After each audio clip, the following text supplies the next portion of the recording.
berdoa untuk sesi pagi hari itu Elena dan Elena.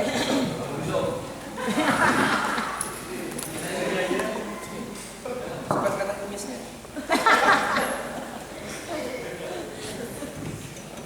Hadirnya luar biasa. Oke, terima kasih Tuhan untuk pagi hari ini. Kami bersyukur untuk pujian penyembahan kami dan kami masuk dalam sesi pada pagi hari ini. Biar Tuhan berbicara buat kami dan Tuhan bukakan sesuatu buat kami. Berkati Elena Tuhan dan berkati juga Adrian Gus yang makan. Serahkan waktu ini dalam tangan dalam nama Yesus. Amin. Welcome, my new translator. Selamat pagi. The end. That's the end of my bahasa. Itu saja bahasa Indonesia yang dia bisa ucapkan. Selamat pagi. This is very, very loud. Is there any way to Sangat keras sekali. Bisa make nggak? mine softer? Apa namanya? Mic-nya dikecilkan, suara mic-nya. I don't want to deafen the people in this room. Saya nggak mau membuat orang di ruangan ini jadi tuli gara-gara suara saya. This is better. You can do it instead. You can deafen them all. That's fine. Well, it's a privilege to be with you today. Suatu keistimewaan, penghargaan ada bersama-sama di tengah-tengah keluarga besar lain Indonesia. I actually thought I was with you all last night. Saya berpikir saya sebenarnya bersama-sama dengan kita semua tadi malam. I was a bit late coming in the evening. Saya datang agak terlambat tadi malam. And so I came from the dining room, everybody was meeting. Saya datang dari ruangan makan, semua orang ada dalam pertemuan.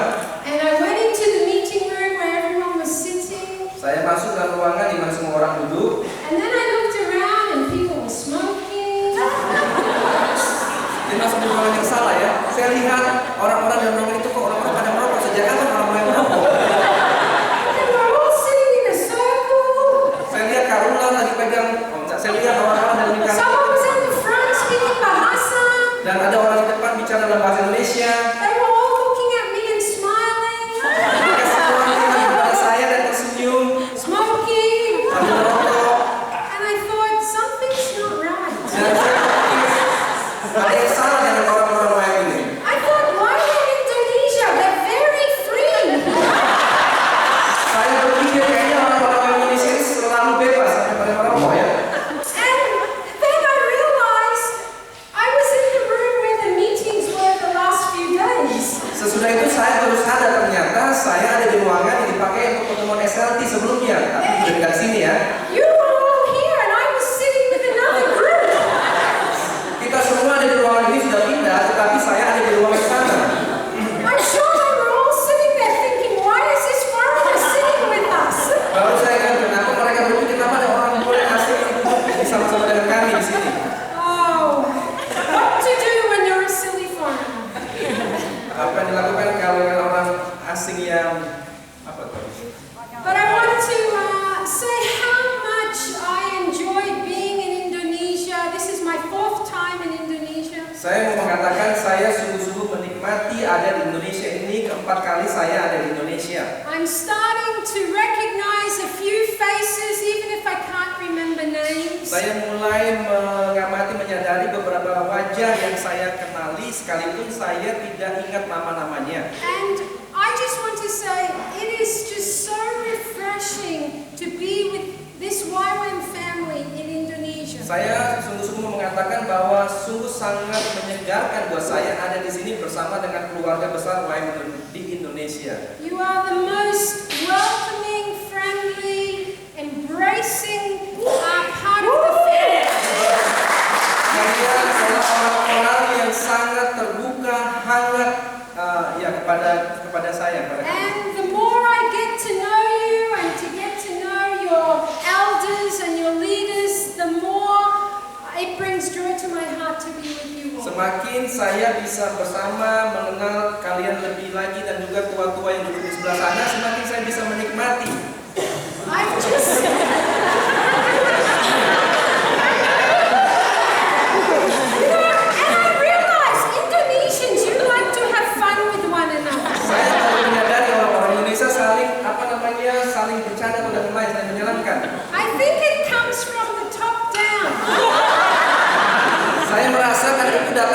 Papua sampai ke sini.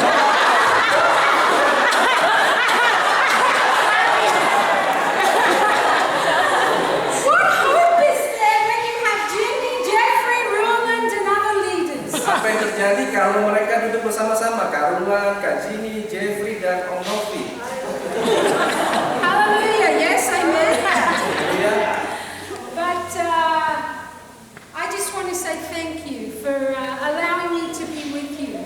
saya mengucapkan terima kasih mengizinkan saya ada bersama-sama dengan kita semua di sini. Although most of you had no say in my being here, I'm sorry what to do. Most of you had no say in my being here. So you just have to put up with me being here. It's okay. So the last nearly 11 years I've been living in India, in South Asia. Hampir kurang lebih 11 tahun saya tinggal di India bagian selatan. Could you take the photos from the front? It makes me look skinnier.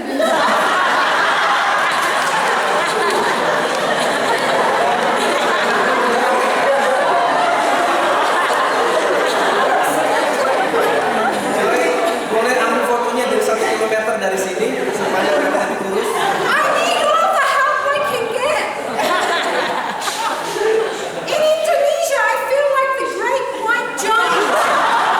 Di Indonesia saya rasa seperti raksasa kulit putih yang besar. I'm glad I don't lose my luggage. If I had to buy clothes here, I'd have to buy 2 shirts and stitch them together. Saya senang saya tidak membeli ekstra bagasi, kalau enggak saya mesti pakai baju berlapis-lapis. But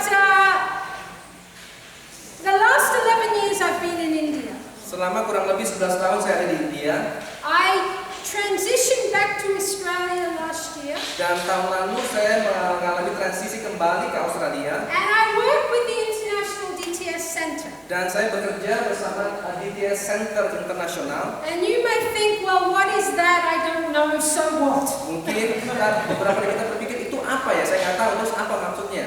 So the International DTS Centre is a leadership body in YWAM, in our university, Jadi International DTS Center ada satu tubuh di dalam YWAM Internasional that oversees our DTSs around the world, including Indonesia. yang mengawasi seluruh DTS-DTS di seluruh dunia termasuk di Indonesia. We were established to enhance, the first one, enhance and maintain excellence in our schools.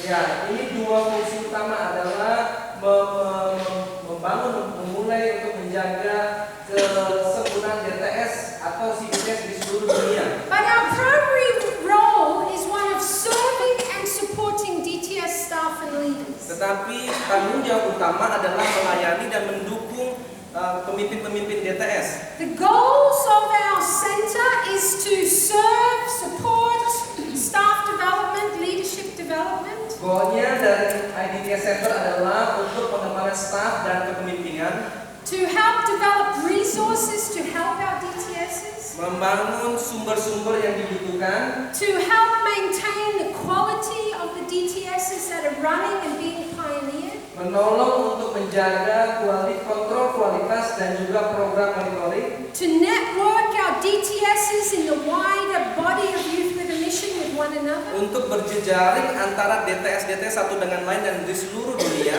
and to see the strategic multiplication of DTSs where we are not. dan untuk melihat terjadinya pelipat gandaan DTS-DTS yang ada secara strategis. So my role in the center is to oversee the Asia Pacific region. Jadi peranan saya di IDTS Center adalah bertanggung jawab atas wilayah area Asia Pasifik. Now that's only a small part of the world, right? Itu hanya bagian kecil saja dari dunia ini, bukan? It goes from Korea, Mongolia, all the way down through Indochina, Southeast Asia, Australia, New Zealand, and to the Pacific Itu Islands. mulai dari Korea, Mongolia, turun ke bawah di Asia Tenggara sampai So, ke Australia, New Zealand. so in the middle of that is Indonesia. Di tengah-tengahnya ada bangsa Indonesia, negara Indonesia. And so part of my heart is how can I help serve Indonesia and serve the DTSs that are running here? Bagian yang ada dalam hati saya adalah bagaimana saya bisa melayani DTS yang ada di Indonesia. But the key is to see more people raised up from Indonesia to serve YWAM Indonesia. Tetapi kuncinya adalah membangkitkan orang-orang Indonesia yang bisa melayani DTS yang ada di Indonesia. The International DTS Center needs Indonesians in our midst. International DTS Center membutuhkan orang-orang Indonesia yang ada di tengah-tengah di IDTS Center. Katakan amin. We need Indonesians in our global leadership to help serve our DTSs worldwide. Kita membutuhkan orang-orang Indonesia yang bisa melayani secara global di dalam IDTS Center. So my heart is one day that there will be several of you who are working with me to serve DTSs in Di Indonesia. dalam hati saya, suatu hari nanti ada beberapa orang dari kalian, orang-orang WMS Indonesia yang bekerja bersama saya di IDTS Center. Amen. Amen. So this morning I wanted to take a little bit of time just to talk about our family called YWAM and our DTS network. Pagi hari ini saya mengambil waktu untuk bicara tentang YWAM, keluarga kita, dan juga network yang ada di YWAM. As we know, our family is a huge family. I don't even know the accurate numbers for how many are in YWAM. Sebagaimana kita tahu bahwa keluarga itu keluarga yang besar sekali, saya bahkan tidak memiliki jumlah yang akurat ada berapa banyak sih sebetulnya. The last I heard, we were about 22,000 full-time workers around the world. Berita terakhir, kabar terakhir yang saya dengar, kita memiliki kurang lebih 22.000 pekerja sepenuh waktu YWAMers di seluruh dunia. Although recently I even heard the number 30,000. Bahkan belakangan ini, baru-baru ini saya dengar jumlahnya sudah menjadi 30.000 pekerja sepenuh waktu YWAM internasional. So maybe you've heard a different figure, who knows? Mungkin juga ada beberapa dari kalian yang mendapatkan jumlah yang berbeda, siapa yang tahu. But we are a huge family, a huge tribe of people. Tetapi kita ini adalah keluarga yang besar, kita ini salah satu suku yang cukup besar. And what holds us together as a family is our vision and values. Apa yang bisa menjaga kita bersama-sama sebagai keluarga adalah visi yang kita punyai, juga nilai-nilai yang kita punyai. It's our commitment to relationships with one another. Adalah komitmen kita dalam berhubungan dengan satu dengan lainnya. And that's why I can come and be a part of this gathering and it can feel like my family. Itu sebabnya saya bisa datang, hadir di sini dan merasa saya sebagai orang di tengah-tengah keluarga sendiri. Jesus is our foundation, but we have the same vision and values in our family called YWAM. Yesus adalah fondasi atau dasar utama dari kita dan juga dia menjadi nilai utama di dalam keluarga YWAM. And at the core of that is our DTS. Dan menjadi inti dari semua itu adalah DTS kita. Put your hand up if you've done a DTS. Angkat tangan yang belum DTS, yang sudah DTS maksudnya. Otherwise, it's a worry if you're on YWAM staff and you haven't done a DTS. Kalian pakai Jeffrey nggak angkat tangan, sudah DTS belum? Very good. Well done, Jeffrey. Ask the person beside you, have you done a DTS? Tanya orang di sebelah kalian, sudah DTS belum? Tanya dulu, tanya kalian sudah DTS belum? If they haven't, you need to say to them, hey, you better do one. Kalau belum, tolong kasih tahu, kamu harus ikut DTS. Gio, ikut DTS ya kalau sudah besar. The DTS is the one thing we have in common in our family called YWAM. DTS adalah satu hal yang umum yang ada di dalam YWAM. The DTS is where we embrace why we do what we do in our mission. DTS adalah sesuatu yang kita rangkul, kenapa kita melakukan apa yang kita lakukan. Now the reality is in YWAM, we have been going through transition for many, many years. Kenyataannya di YWAM kita mengalami banyak transisi di dalam bertahun-tahun ini. Ever since I've been in the mission, which is about 25 years, I felt like we've constantly, as a family, been transitioning. Saya sudah 25 tahun di YWAM dan saya melihat ada transisi yang secara konstan dan terus-menerus terjadi di dalam YWAM.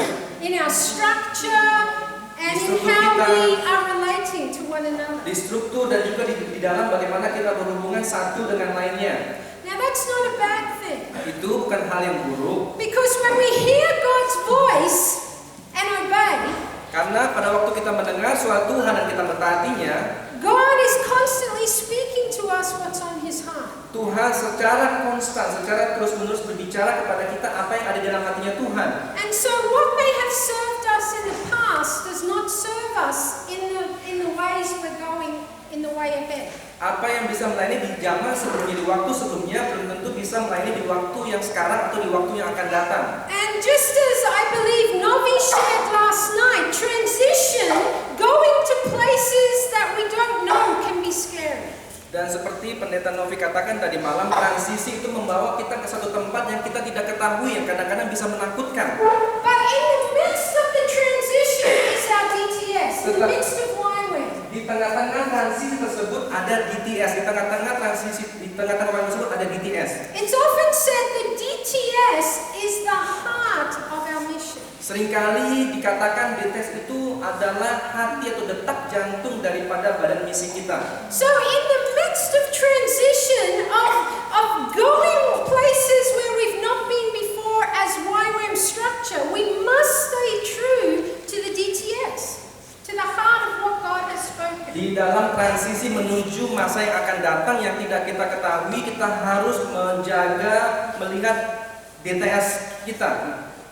It's like the anchor that holds us in place of why we do what we do in our family called YWAM. Itu seperti jangkar, seperti sawu yang menjaga kita untuk mengingatkan kepada kita kenapa kita melakukan apa yang kita lakukan. The DTS is where we embrace God's heart for the least, the lost, and the lost. DTS adalah alasan kenapa kita merangkul hatinya Tuhan untuk yang terhilang, yang terbelakang, yang terkemudian.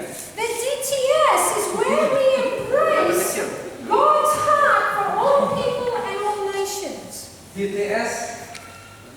DTS is where we embrace God's heart for all people and all nations. DTS adalah hatinya Tuhan untuk merangkul, menjangkau bangsa-bangsa, orang-orang di bangsa-bangsa. We know in 1 Timothy chapter 2 verse 4 that God desires that all men come to a knowledge of the truth, that all men be saved, men and women. 1 Timotius 1 ayat 4 dikatakan hatinya Tuhan adalah untuk setiap orang bisa percaya. As we move into the future in our transition, in our structure, we must have at the core where we are not as a family. Sebagaimana kita bergerak ke masa yang akan datang dengan struktur yang baru, kita mesti melihat di mana kita ada di mana kita pergi di antara orang-orang yang belum ada atau orang-orang yang belum terjangkau. Where are the lost? Where are the least? Where are the last? Di mana orang-orang yang terhilang, di mana orang-orang yang terkecil, di mana orang-orang yang terkemudian. And so we have things called omega zones where we're able to track and map where we are not. Dan juga dengan omega zone yang ada itu bisa seperti melihat, men-track di mana kita belum ada. Our vision, our response to God's heart is to know God and make Him known where He's not known. Hatinya Tuhan, visi yang Tuhan kasih adalah membuat Tuhan dikenal,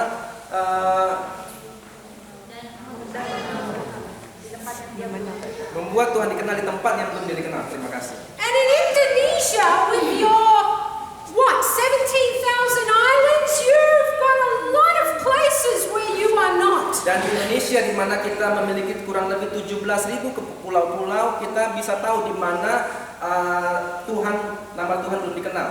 So where we're at now in our YWAM structure, Di mana kita sekarang di dalam struktur YWAM. in our transition is we are moving to area circle teams. Di transisi kita bergerak ke dalam struktur yang disebut area circle team. And at the heart of that structure is a commitment to relationships with one another. Dan di dalam struktur yang baru itu adalah komitmen untuk berhubungan dengan satu dengan lainnya. We know one of our values in our mission is to be decentralized and broad structured. Kita tahu salah satu nilai di dalam YWAM yang kita punya adalah menjadi desentralisasi dan struktur yang luas. And what we need to understand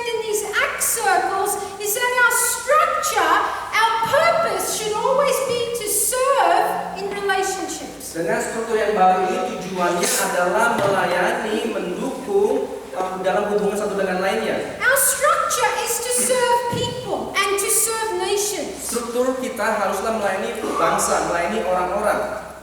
And it's about being committed together to take the journey of transition God is calling us Dan to. berkomitmen bersama-sama untuk membawa dalam perjalanan ke transisi di mana Tuhan bawa kita. Now more than ever, we must stay true to our foundations. Dan kita haruslah benar-benar berpegang kuat di dalam fondasi kita. As a family, as a tribe, we must stay deeply rooted to the things God has told us in Sebagai the past. keluarga, sebagai satu suku, kita harus berakar kuat di dalam nilai-nilai yang Tuhan sudah berikan kepada kita. In a time of transition when we're unsure, if anything, our firm foundation, our rock, is the word of God to our family and mission. Di dalam transisi yang tidak diketahui kemana kita akan pergi, kita harus memiliki, We must stay rooted in kita harus these berakar kuat di foundations. dalam fondasi yang kita punyai. We must stay firm to the word of the Lord to us Kita harus as a berdiri teguh family. berdasarkan firman Tuhan yang berbicara kepada kita sebagai keluarga. In 1 Corinthians chapter 3 verse 10, Di dalam 1 Korintus pasal 3 ayat 10, Paul warns us that each of us must take care to build carefully on the foundations that have been laid. Rasul Paulus mengatakan bahwa setiap masing-masing kita harus memperhatikan di atas bangunan yang dibangun di atasnya.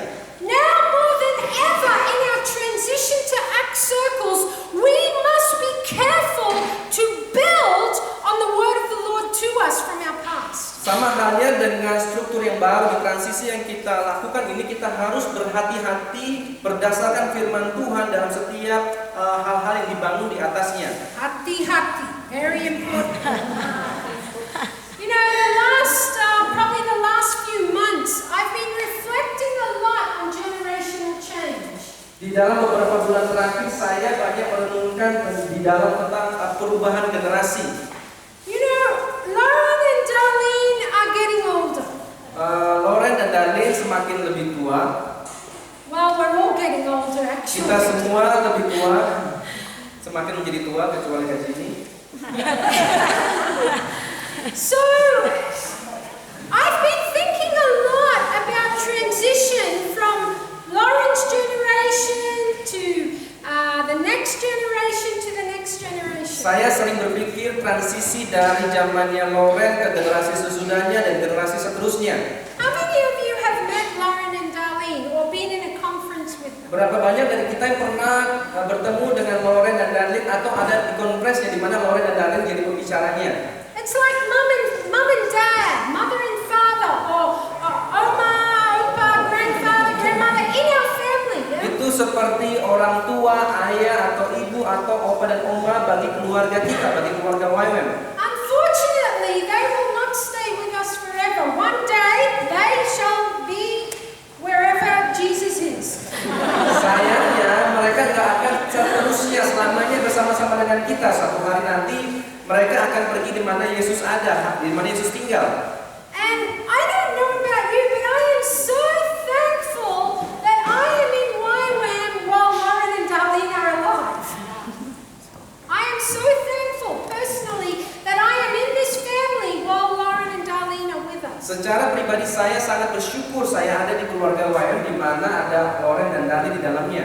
Because sometimes, you know, I get scared what will happen when Lauren and Darlene pass away. Karena kadang-kadang saya khawatir, saya takut apa yang terjadi kalau misalkan Oma Lauren, Oma Darlene tidak ada lagi bersama-sama dengan kita. And as I've been reflecting, I've been studying 1st and 2nd Chronicles. Dan sewaktu saya merenungkan, saya mempelajari dari Go right back to the picture. Thank you. di 2 Tawarik. Yeah, she's very eager to keep going. She's like, I will speed up this sermon. In 1st and 2nd Chronicles, you read the story of David and his transition to his son Solomon. Di dalam 2 Tawarik kita melihat transisi dari Raja Daud kepada anaknya Salomo. And how David wanted to build the temple, but God says, no, your son Solomon Sebagaimana kita lihat di situ, hatinya Daud membangun bait suci, tetapi Tuhan bilang kepada Daud, bukan kamu yang membangun, tetapi anakmu, keturunanmu yang membangun bait suci. And we know that David was a man after God's heart. Kita tahu Daud adalah orang yang dekat di hatinya Tuhan, And Solomon was also a man after God's own dan heart. juga Salomo adalah orang yang dekat di hatinya Tuhan. They followed God's ways. Mereka mengikuti jalannya Tuhan. But in 2 Chronicles it talks of the transition when Solomon died to his son Rehoboam. Tetapi juga di 2 Tawar kita melihat ada transisi pada waktu Raja Salomo meninggal dan transisi pada anaknya, yaitu kepada Raja Rehoboam. And we read in 2 Chronicles chapter 12. Dan kita membaca di 2 Tawarikh pasal 12. Oke, mari kita baca bersama-sama. 1, 2, 3. Rehoboam beserta seluruh Israel meninggalkan hukum Tuhan ketika kerajaannya menjadi kokoh dan kekuasaannya menjadi teguh. Within one generation, the son of Solomon led all of Israel astray. Dalam satu generasi dipimpin oleh anaknya Salomo, mereka semua satu generasi ini meninggalkan Tuhan. Within one generation, Dalam satu generasi, the children of Israel turned their back on God. anak-anak bangsa Israel ingin berbalik dari Tuhan. And as I've been reflecting on transition in our mission, Sewaktu saya merenungkan transisi di badan misi kita, I've realized it only takes one leader, one charismatic leader to lead the people astray. saya menyadari hanya dibutuhkan satu orang pemimpin yang punya karisma yang bisa membawa satu generasi meninggalkan Tuhan. It only took one leader to walk in his own wisdom to lead the people astray. Hanya membutuhkan satu orang, satu pemimpin dengan hikmat yang dia punyai, memimpin bangsanya, memimpin orang-orang, memimpin generasinya meninggalkan Tuhan. So now more than ever, we as a family must walk very carefully in the midst of transition and generational change. Itu sebabnya kita haruslah berhati-hati di dalam melangkah di dalam masa transisi ini, To not move away from the things God has told us as a untuk family. tidak berjalan meninggalkan dari apa yang Tuhan sudah bicara kepada kita, kepada Wahyu sebagai keluarga. As we look at where God has spoken to people throughout history, Sebagaimana kita melihat bagaimana Tuhan berbicara kepada orang-orangnya pada waktu sejarah. we see story after story in the Bible of God reaching into humanity and speaking words to people. Kita melihat dari cerita-cerita, dari kisah-kisah bagaimana Tuhan menjangkau orang-orang, berbicara kepada orang-orang, kepada umatnya. Of God reaching out to people and making covenants with them. Tentang bagaimana Tuhan menjangkau orang-orang dan membuat perjanjian dengan orang yang memenuhi Of perjanjiannya. God reaching out to people and giving them promises, directions of how they are to walk. Tentang bagaimana Tuhan menjangkau orang dan memberikan tuntunan, memenuhi janjinya. And that's what I want to talk about. We have a God that makes covenants and promises with his people to lead them in the way to go. Itu yang saya mau bicarakan pagi hari, tentang Tuhan yang kita punyai, yang membuat perjanjian dengan kita, yang akan memimpin kita. Can you think of a story in the scriptures where God has reached out in a promise, in a covenant with his people? Bisa nggak kita pikirkan tentang cerita di dalam Alkitab bagaimana Tuhan yang menepati janjinya memimpin orang umatnya? What's an example? Contohnya apa yang Tuhan membuat perjanjian untuk menuntun umatnya? Moses, Musa, the burning bush. semak belukar yang terbakar. Moses, the burning bush. Musa, semak belukar yang terbakar. The next slide. Slide berikutnya. Next one. There we go. Look at that. Lihat ini, musuh. In Exodus chapter 3, we see Moses is doing his own thing, looking after the sheep. Di Keluaran pasal 3 kita membaca di situ bagaimana Musa melakukan apa yang dia lakukan, maksudnya yang menurut yang pekerjaan yang dilakukan sehari-hari. And then we see in Exodus chapter 3, verses 1 to 10, Dan sesudah itu kita bisa melihat di Keluaran pasal 3 ayat 1 sampai 10 that God appears to Moses in Tuhan menampakkan dirinya kepada Musa dalam wujud api.